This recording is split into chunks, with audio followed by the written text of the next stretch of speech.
एक गांव में एक बहुत ही साधारण व्यक्ति रहता था। उसे भगवान पर अटूट विश्वास था। जब कोई व्यक्ति उसे हालचाल पूछता वह बोलते हैं ठाकुर जी जाने। उस गांव में एक ठाकुर जी का मंदिर था। उन्हें उन पर पूरा विश्वास था। उन व्यक्ति के 2 पुत्र और 1 पुत्री थे। जब पुत्री की शादी किया तो उस साधारण व्यक्ति ने साहूकार से कुछ कर्जा लिया। कुछ समय बाद दोनों पुत्र ने पिता को बोला है यह लो पैसे और साहूकार को देकर कर्ज से मुक्त हो जाओ। उस व्यक्ति ने जाकर साहूकार से कहा यह लीजिए साहूकार जी आपका मूलधन और ब्याज और मुझे अपने कर्जे से मुक्त करा दीजिए। साहूकार ने एक पेज पर लिख दिया कि आपका पूरा कर्जा ब्याज सहित प्राप्त हुआ।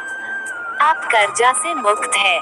साहूकार ने उस व्यक्ति से पूछा इस पर क्या लिखा हुआ। उस व्यक्ति ने कहा मैं तो अनपढ़ हूँ, जो लिखा है वह ठाकुर जी जाने। साहूकार समझ गया कि व्यक्ति बहुत सीधा है। उनके मन में लोभ आ गया। साहूकार ने उस व्यक्ति को कहा अंदर जाकर एक गिलास पानी लेकर आओ। इसी बीच में साहूकार ने उस पर्ची को हटाकर एक पर्ची लिख दिया कि अभी मेरा कर्जा बाकी है। अंदर से व्यक्ति आया और पर्ची लेकर चला गया। कुछ दिन बाद साहूकार पैसा मांगने पहुंच गया। उस व्यक्ति ने कहा कि यह बात गलत है, मैंने आपको पैसा दे दिया है। मामला कोर्ट में चला गया। कोर्ट में व्यक्ति को बुलाया गया।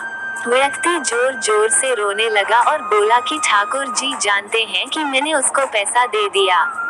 जज साहब ने पूछा कोई गवाह है जिसने आपको साहूकार को पैसा देते देखा था?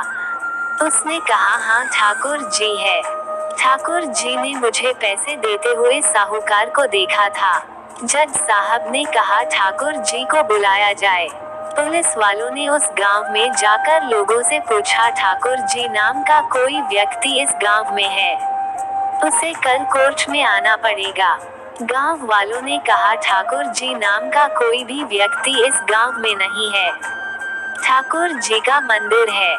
अब भगवान कैसे कोर्ट में पेश होंगे? अगले दिन अदालत की कार्रवाई शुरू हुई। जज साहब के बगल में खड़ा भक्ति जोर से बोला लगा ठाकुर जी हाजिर हो, ठाकुर जी हाजिर हो। उसी वक्त एक बूढ़ा व्यक्ति सिर पर तिलक लगाए चंदन का माला पहने हुए कोर्ट में आ गया। उस व्यक्ति ने कटघरे में खड़ा होकर बोला सर मैं ठाकुर जी हूँ, बताइए क्या बात है?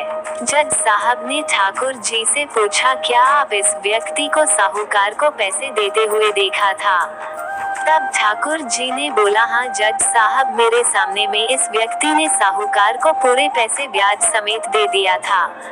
आप साहूकार को यहाँ पर रोकिए और किसी व्यक्ति को साहूकार के घर भेजिए। साहूकार के घर में अलमारी नंबर 3 में एक फाइल है। उस फाइल के 22वें पेज पर वह पर्ची रखा हुआ है जिसमें लिखा है कि यह व्यक्ति ने ब्याज समेत पैसा दे दिया। वह व्यक्ति इतना बोलकर चला गया। कुछ देर बाद सिपाही वापस आया और जज साहब को एक पर्ची दी। यह पर्ची जिसमें लिखा हुआ था कि पूरा पैसा ब्याज समेत मिल गया। जज साहब ने कहा ठाकुर जी कहाँ गए, उनको बुलाओ। ठाकुर जी दिखाई नहीं दिए। अगले दिन जज साहब उस व्यक्ति के गांव गया। पूरे गांव में खोजा गया। सभी व्यक्ति ने कहा कि वो वृद्ध आदमी इस गांव का नहीं था। जज साहब समझ गए वह वास्तव में ठाकुर जी यानी भगवान ही थे। जज साहब उसी वक्त अपने पद से इस्तीफा दे दिया।